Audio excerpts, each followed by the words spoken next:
Hello. Hello. Good morning once again.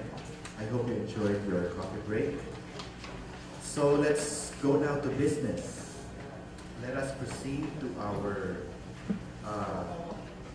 keynote session. Before anything else, let me explain how this symposium is going to run. As you can see in the program which we have included in our kits, we have 3 sessions for today. Our keynote session, which will begin in a few minutes, and sessions 1 and 2, which will run this afternoon. Each session will have a moderator whose roles are basically threefold. First, to introduce the speakers. Second, to control the time. And third, to moderate and synthesize the open forum at the end. For those of you who are going to be moderators this afternoon and the next few days, and tomorrow, all the moderators will have to sit here. Okay? So let us now proceed to our keynote session. I'd like to introduce our moderator. Our moderator finished his PhD at the Kyoto University. He is a livestock expert whose major field is animal reproduction. He was the director of Animal Breeding and Reproduction Division, Institute of Grassland Science of the National Agriculture and Food Research Organization in Japan. Late last year, he became one of our colleagues when he joined FFTC as our deputy director. He is also largely responsible for the organization of this international symposium. Please join me in welcoming our moderator for this keynote session. Ladies and gentlemen, let us all give a warm round of applause to Dr. Takashi Nagai.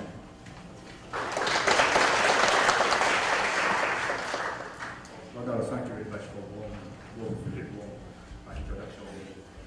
Then I'd like to open the keynote session.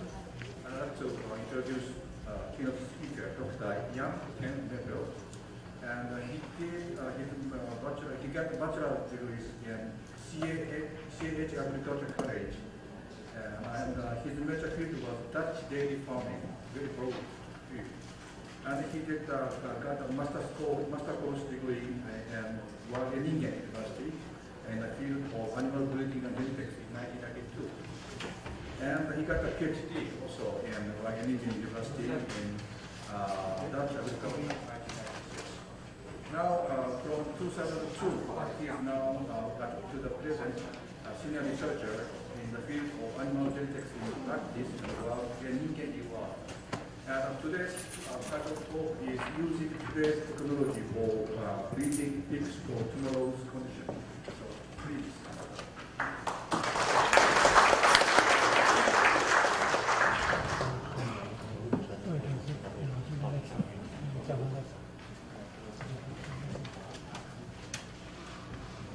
Have some noise, so please, can you reduce the noise?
better to have 2 minutes break to reduce the noise. They need to have 2 minutes.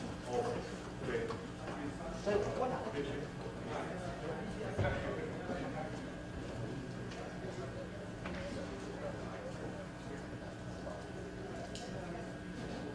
some technical problem. Sorry.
The aim of my talk is to be thought-provoking, and I would like to stimulate discussion and to reconsider the way we work and that we work. So I may be a little bit unusual in my views occasionally, but if you feel that I did not quite understand the situation, then I invite you to challenge me on my views, either immediately after the talk or maybe later in the forum discussion.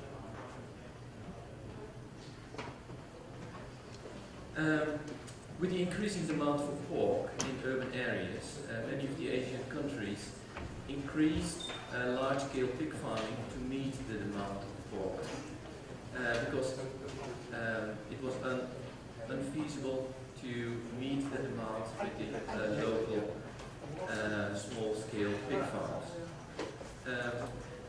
But the larger scale and the lower cost of production made it difficult for small-scale pig farms to compete with the pork produced on the large-scale farms.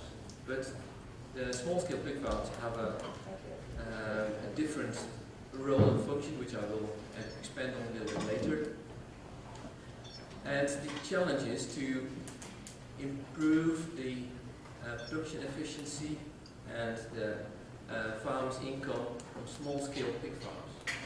And the key question that I'm going to talk about today is whether animal breeding can play a role in this. Well, I would first like to talk a little bit more about small-scale pig farming, because it is well, this morning we heard that five countries that are participating and collaborating in the FFTC, but their definitions of small-scale pig farming really vary a lot, and even there's no agreement on the size. Every country uses its own definition, depending on the situation in the country of what is a small-scale pig farm. But there are some common features. Generally, family-run. It's embedded in the local economy. The facilities are very basic, and in general, they have limited access to high-quality feed and high-quality breeding stock, usually because of lack of financial resources. Well, there are various studies that distinguish zones of small-scale pig farms depending on the vicinity of urban areas. So, for example, small-scale pig farms in villages that are very remote or geographically isolated from urban areas.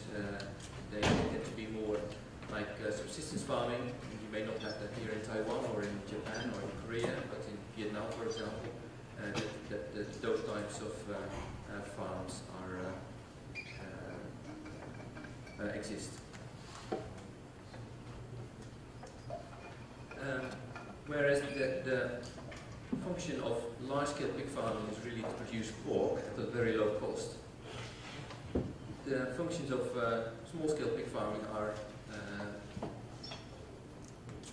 different, or there are more functions to it. Small-scale pig farms are embedded in local economy and play an important role in that. Furthermore, they add value to food and crop waste, which is good to resolve the problem of dealing with food and crop waste, but it's also a way of making agriculture more sustainable. Well, for some farmers, especially those in subsistence farming, pigs sometimes act as a savings account, as a source of income. So whenever a large sum of money needs to be paid, they sell a finished pig. And also in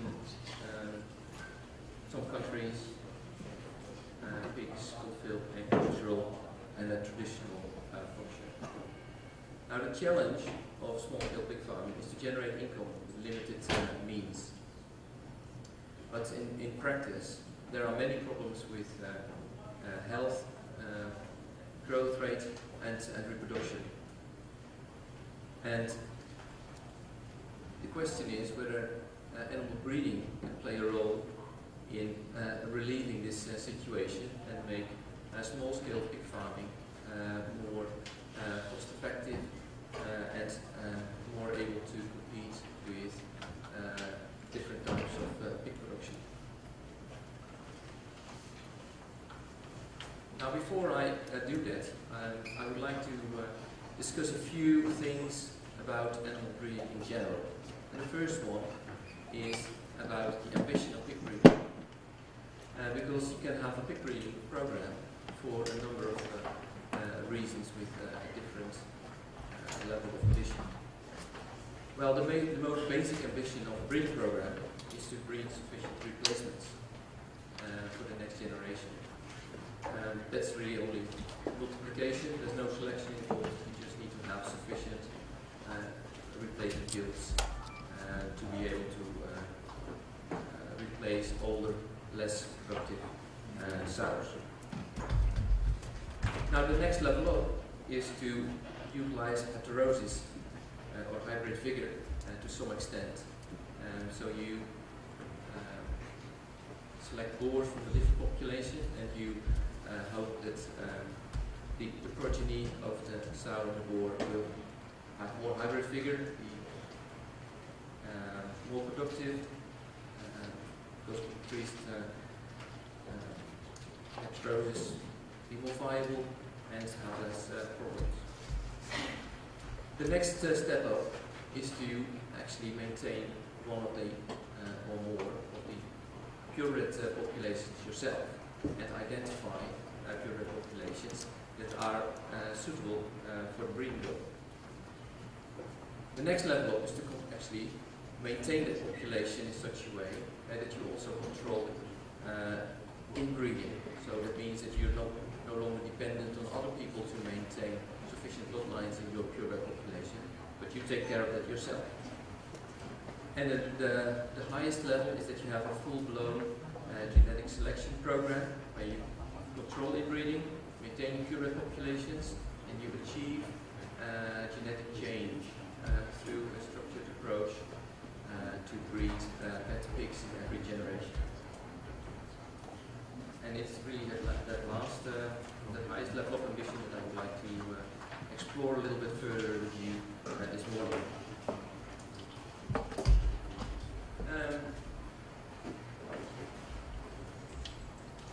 Well, to expand on that, genetic selection programs use modern breeding technology, and I would like to go through some of it with you very briefly this morning.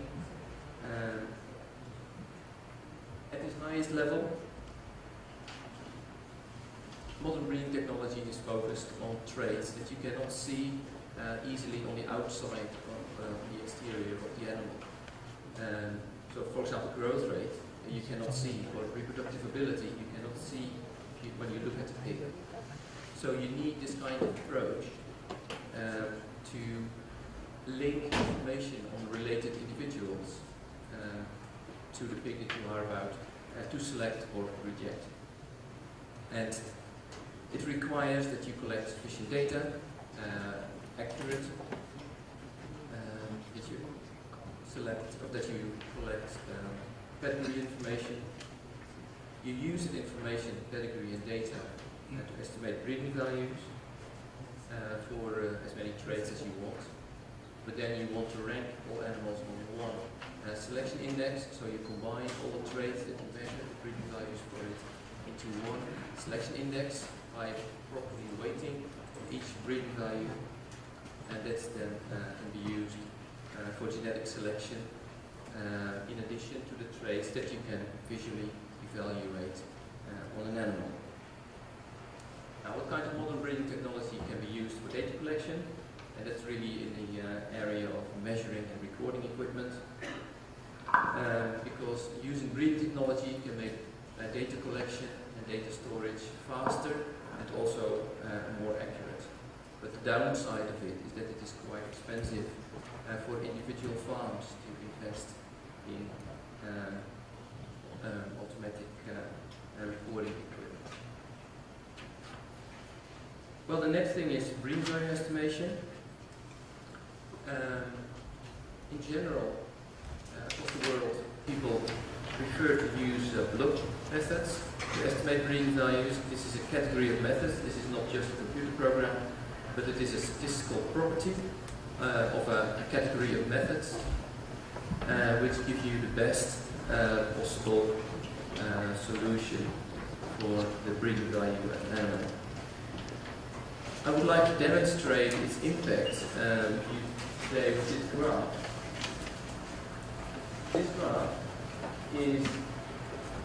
This graph is the average number of pigs born alive, total number born per litter on Dutch farms that we're recording with AgroVision, which is one of the sow management software packages in the Netherlands. They have plotted the average across all their farms between 1982 and 2012. And they're not using block here, but a different method. And block was introduced in 1994, I think, something like that, 1993, around this area. And 3 years later, because this is commercial sow herds, 3 years later, the impact of the introduction here at the nucleus became visible. And you can see that in this period, the average increase was 0.6 piglet per litter per year genetic improvement, whereas from 1997 onwards, it is 0.18.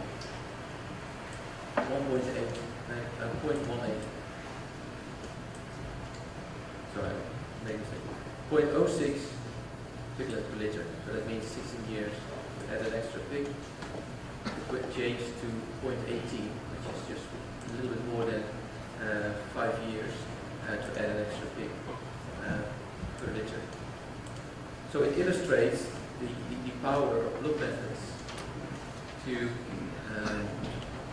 improve technical performance in commercial conditions.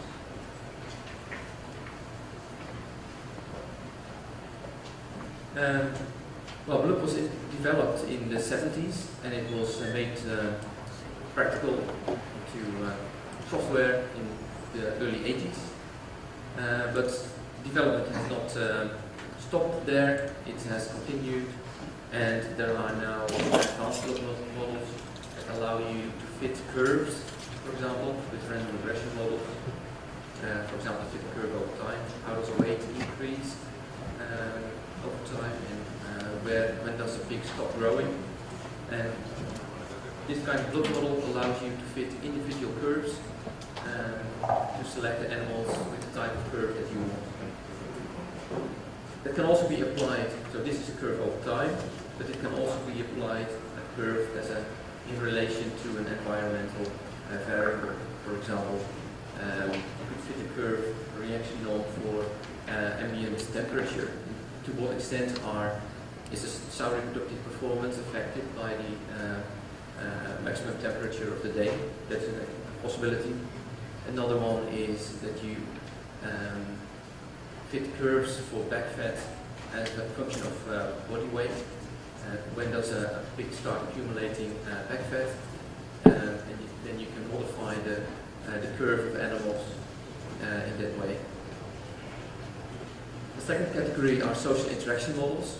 We tend to keep pigs in groups, in pens, and well, pigs affect each other, and especially depending on the design of the finisher pen, one pig may actually chase their pen mates away from the feeder, or block the feeder or the drinker, and effectively limiting the growth rate of its pen mates.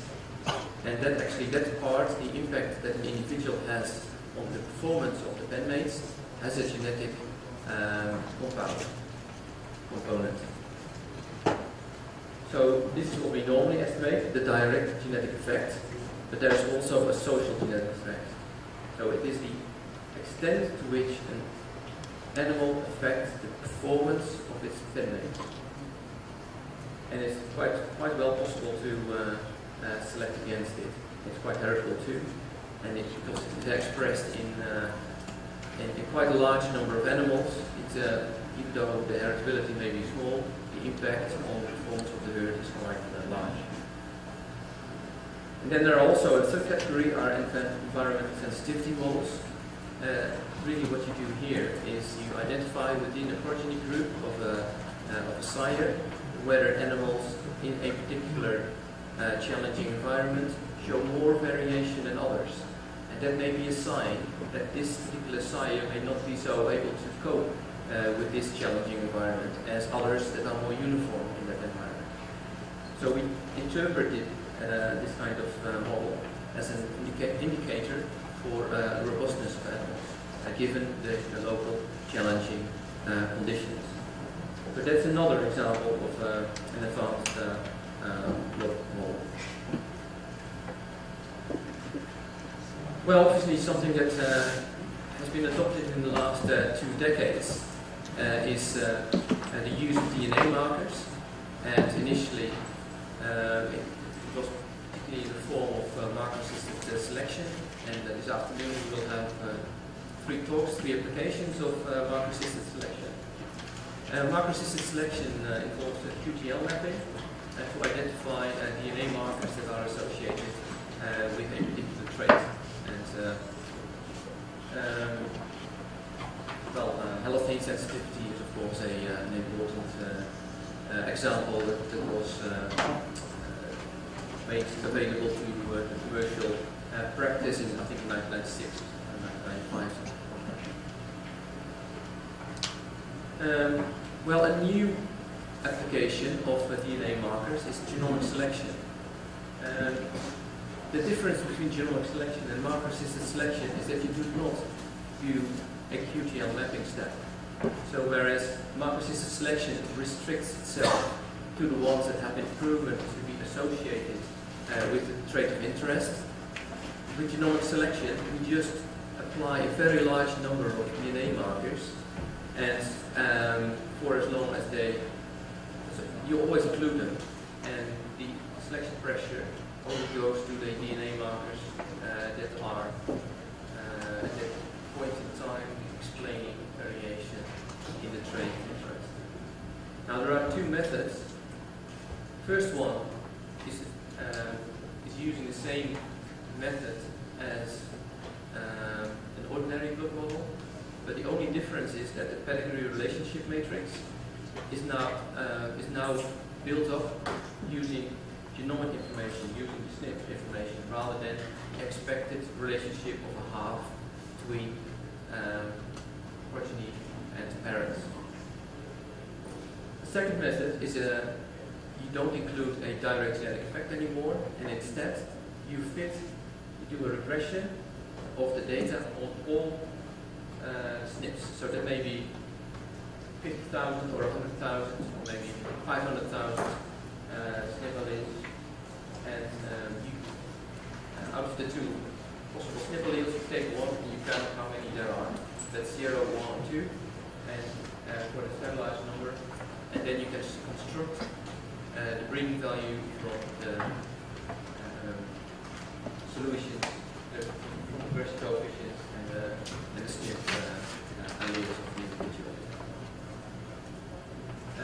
These methods are equivalent, but you can prove, I'll let people to do that.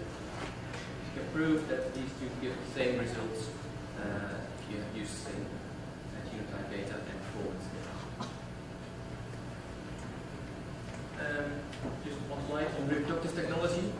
When we're talking about small-scale pig farming, I think AI is the only relevant reproductive technology that we should consider. From a breeding perspective, it has two advantages. It enhances the genetic connectedness between birds, which means that it is we are better able to compare breeding stock across farms. And the other advantage is that it also helps reducing the spread of disease if you use AI instead of horse going from farm to farm. So this was just a step aside to look into animal breeding in general. I now go back to the line of my talk. How can we apply modern breeding to improve income of small-scale pig farms? Let me introduce this to you with this diagram. I think we can distinguish among our commercial pig production farms in the world a range of production conditions. Some are harshly dynamic, very variable, very basic facilities, and some are really well controlled. Qualified staff, high quality feed, high health, new conditions of new production systems. So this is the range of conditions that exist. I think that the large-scale pig farms, also in the Asian countries, because they were recently built, are generally in this area.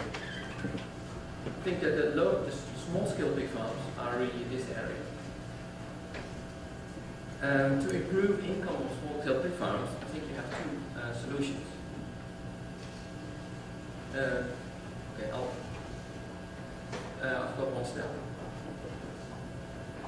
If you select pigs in well-controlled conditions, you get a certain type of pigs that do really well in those conditions. If you select them in harsh and dynamic conditions, you get pigs that do really well in that kind of condition. But it's generally a problem to use the pigs that were selected in the well-controlled conditions and apply them directly in the harsh and dynamic conditions, because that is prone to problems. So, in general, you have two solutions to improve the income and profitability of small-scale pig farms. Is to move from the harsh and dynamic conditions to average, or preferably to more controlled conditions. But then, with the pigs that you have, you get better results. Or the other alternative is to breed pigs that are suitable for given conditions, production conditions, especially if it's very hard to improve it. And then a good example is for example, the availability of good quality protein, which causes a lot of farms to be in this area.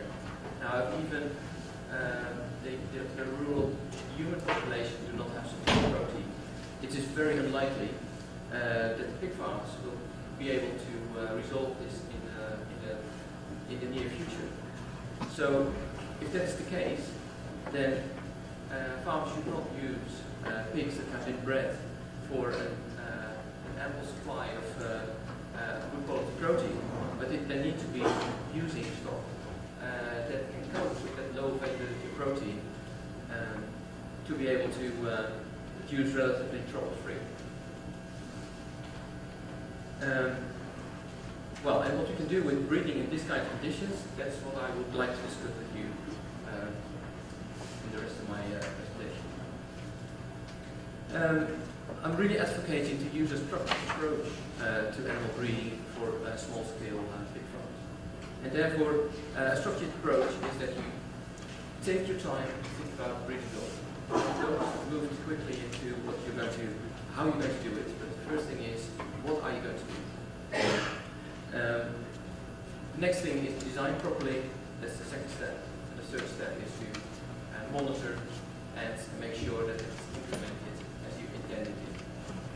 Right. So objectives, design, implementation.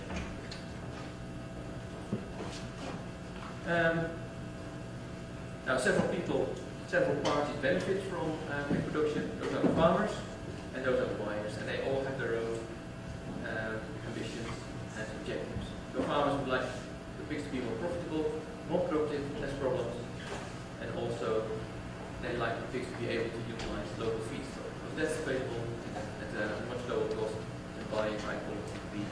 It's generally sourced outside the country. Buyers, they would like uniform pigs, that's much easier for them. So within a target weight range, and then within target fat cover, and preferably a target marbling. This also will be the subject of the talk, first talk this afternoon.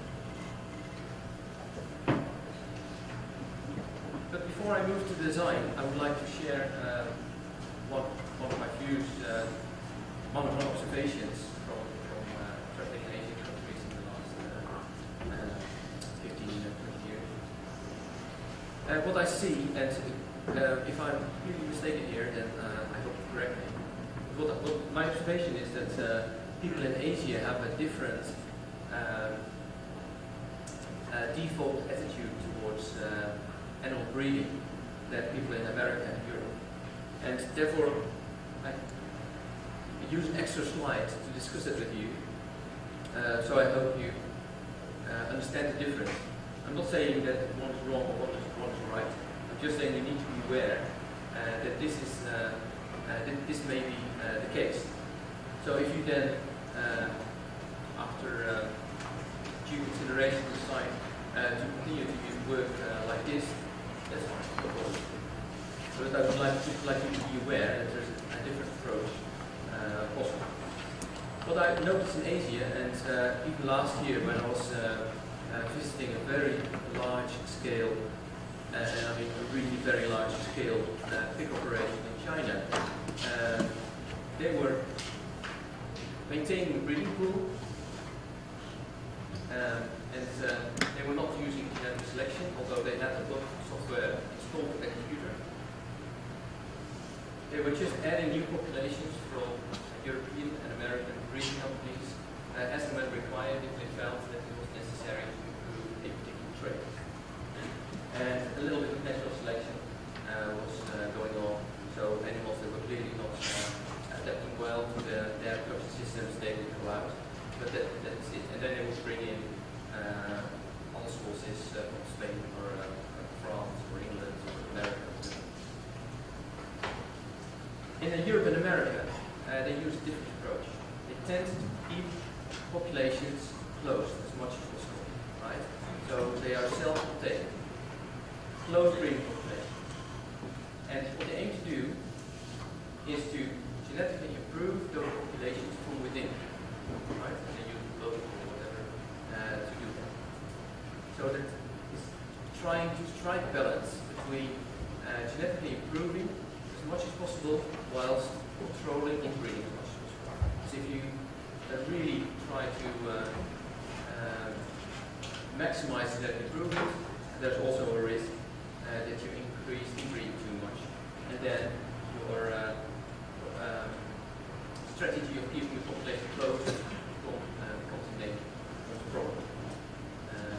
Because then you need to bring in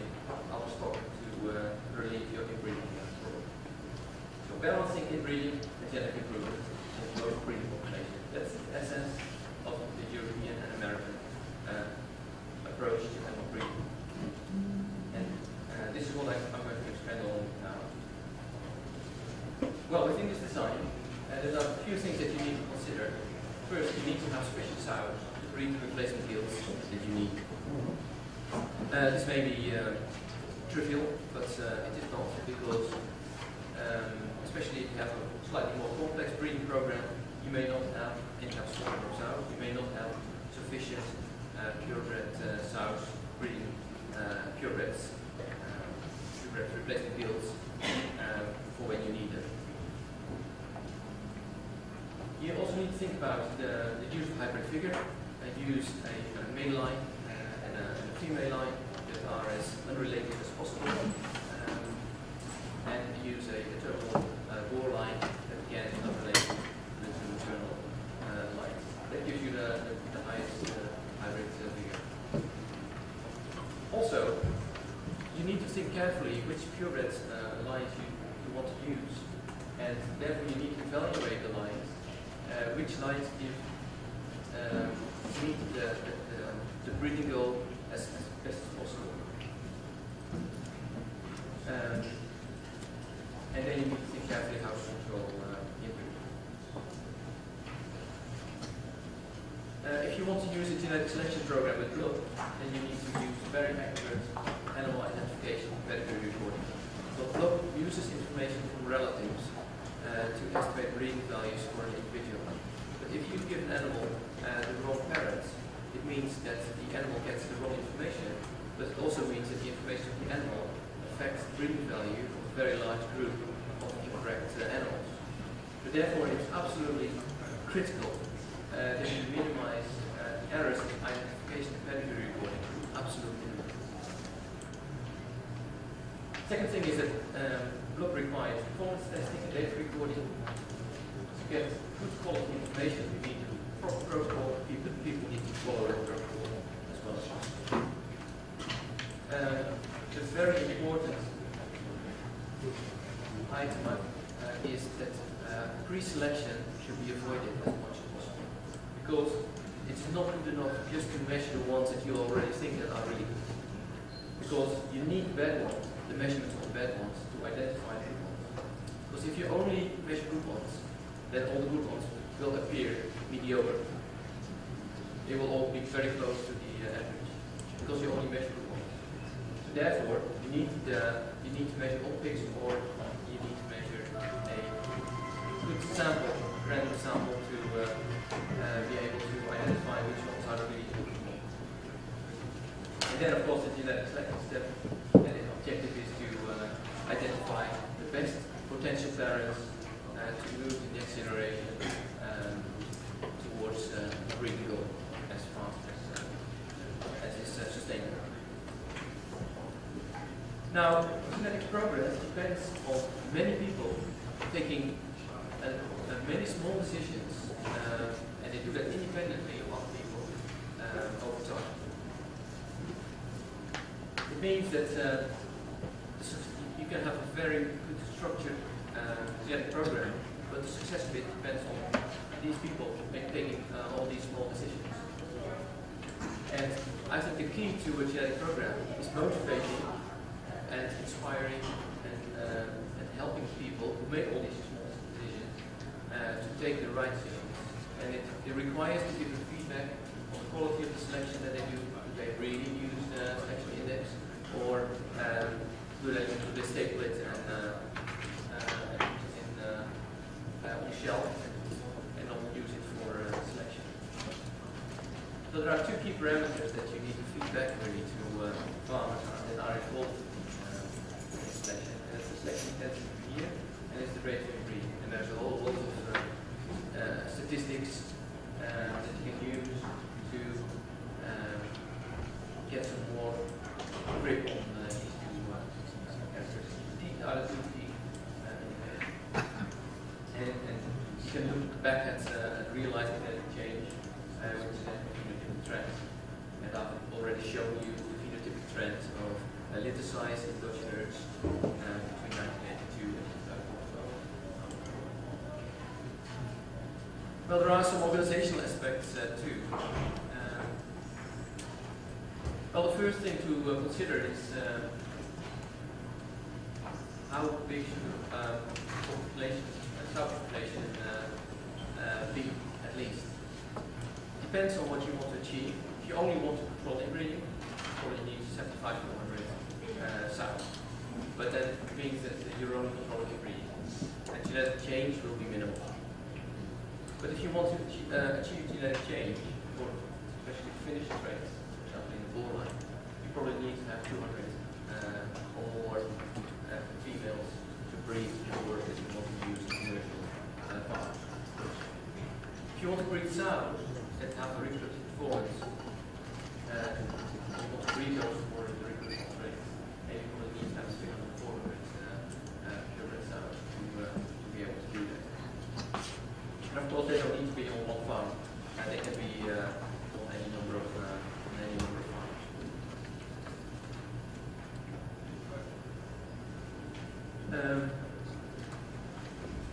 Well, I think it's clear from looking at those numbers that on my previous slide that individual small-scale pig farms will not be able to achieve meaningful change by being independent and trying to do everything themselves. So I think it's quite important that small-scale pig farms actually work together to implement such a breeding program. And one way is the participatory breeding groups. It means that you involve farmers in finding the breeding goal, and you involve farmers in implementing the breeding process. And I think if they are involved, they are motivated to make it work too. But you do need a link to skilled people, preferably like a research institute or a local university or college, to help with the data storage and breeding value estimation, like implementing the local process. That is a little bit fiddly to do. And it probably also requires a party with a leading role. It could be a slaughterhouse, or it could be an influential pig farm. Take small scale farmers in this vicinity with him into this such a discrete breeding group, or it could be a local government or a village or whatever. There are many ways, but it does require somebody to take the lead. It's also important to get local markets involved in the breeding program, because at the end of the day, those are the ones, the players in the local market are going to pay for the project, the outcome of the breeding program. They are also benefiting from a proper implementation of the breeding program. I think it's important to use a stepwise approach. So start up with a basic structure, and then bring in the technology when the time is right.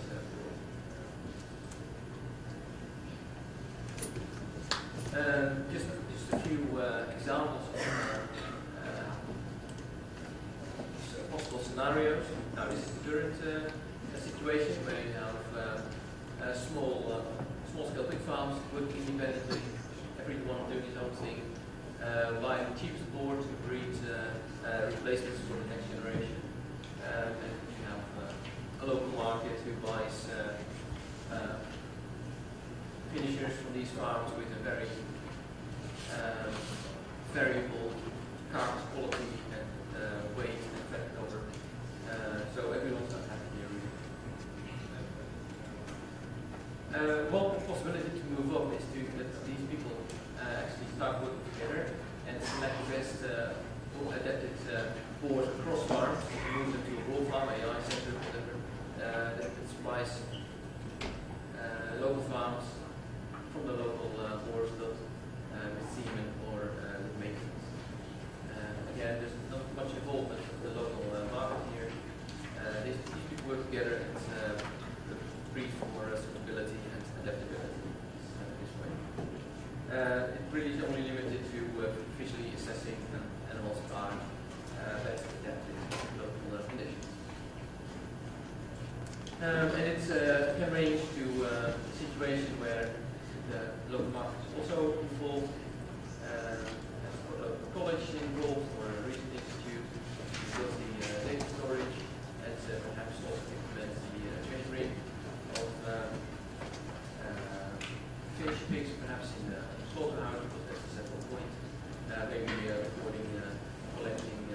star performance from those individual farms. You have a borswill or maybe a farm that supplies breeding stock to these farms, crossbred with basic hills, for example, that could be a possibility. And you have a software package that calculates the local breeding values. This is also a potential scenario.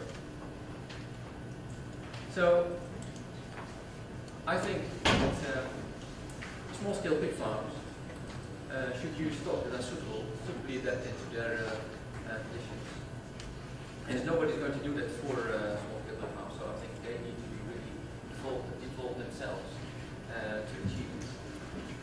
Because the main problem is that the problems that everyone mentions as problems for small-scale pig farms are, in my opinion, caused by a mismatch between the genotype that you are using on the small-scale pig farms and the conditions. So, health, growth, reproduction problems, I think, are caused by a mismatch.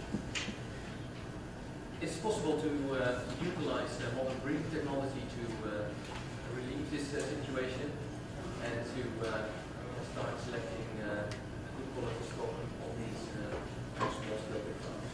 But it requires a structured approach, it requires close collaboration with small-scale farmers and a willingness to share information and a willingness to record accurate information and select accordingly.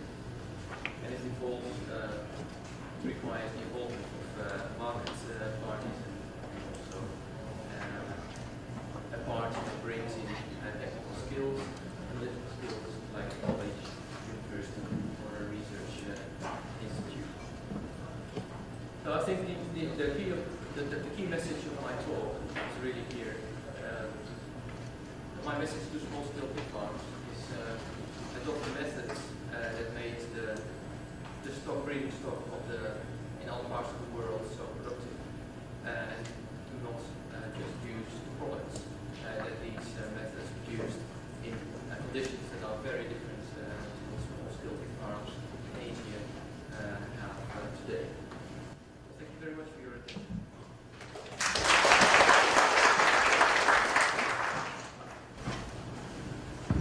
Thank you very much for your very practical effect of showing us the practical breeding pig for small scale. Thank you very much.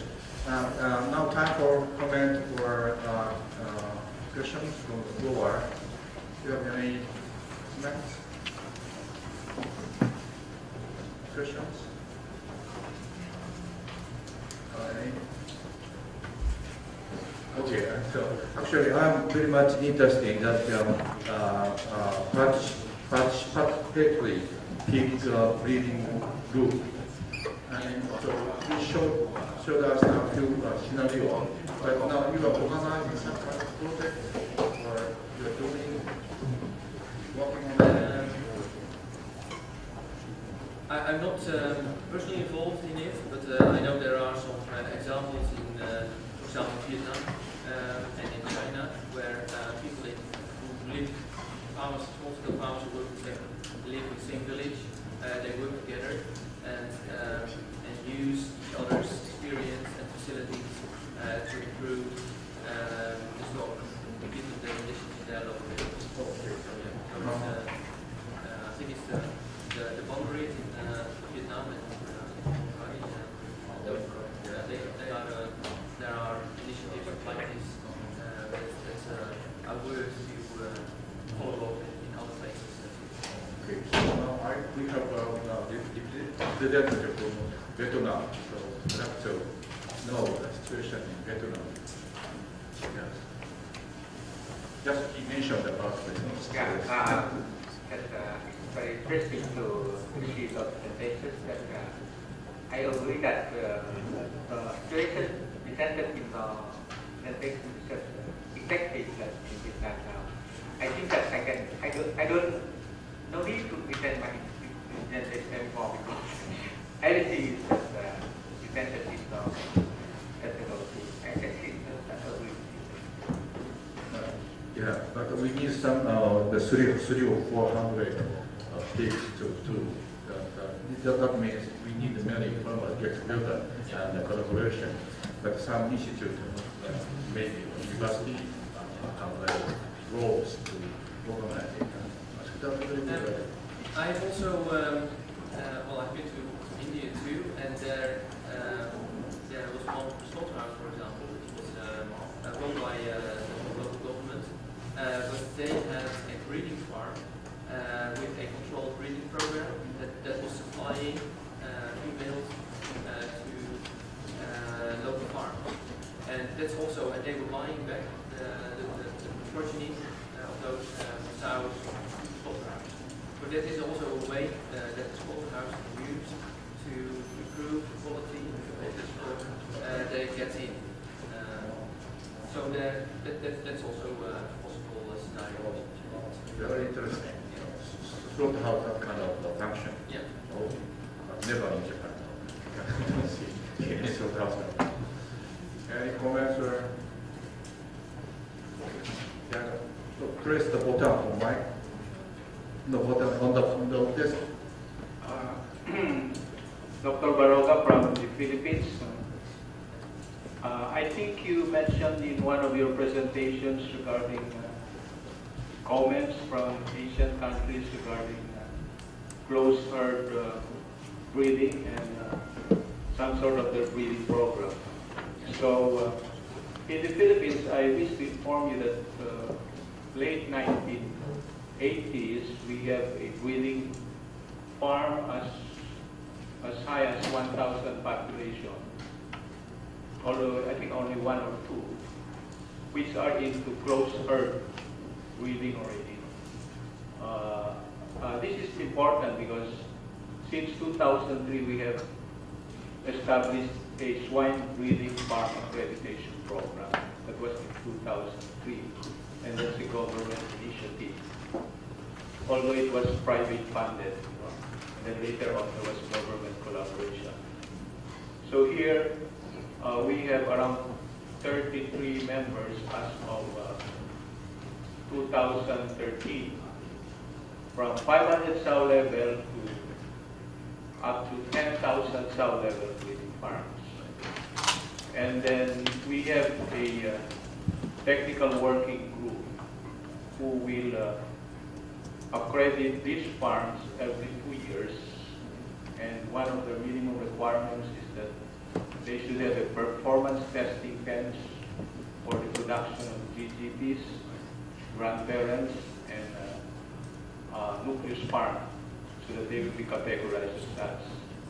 So we have organized this already, and this is a stepping stone wherein we will be able to produce also our own Philippine landrace, Europe, like that, because we have a gene pool, a base population already from these organized accredited farms. In fact, they have also organized themselves into Accredited Swine Breeders Association of the Philippines, and they have their own progenies and records. So this will be a good working collaboration with your company or other breeding farms, or government agencies also. So records are there. All you have to do is networking and organize with the right persons and authorities.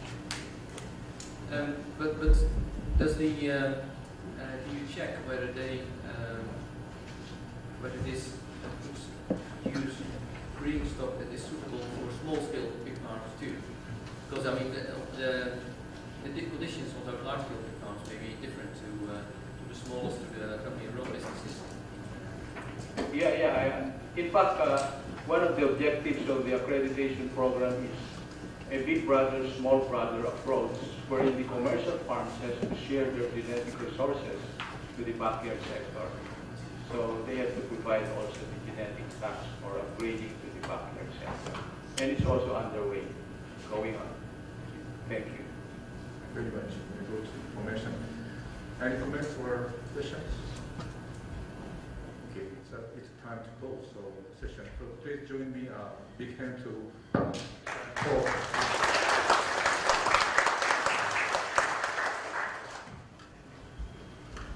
And before we let Dr. Napel go, we'd like to call him Dr. Nagai there in the middle, in front of the stage.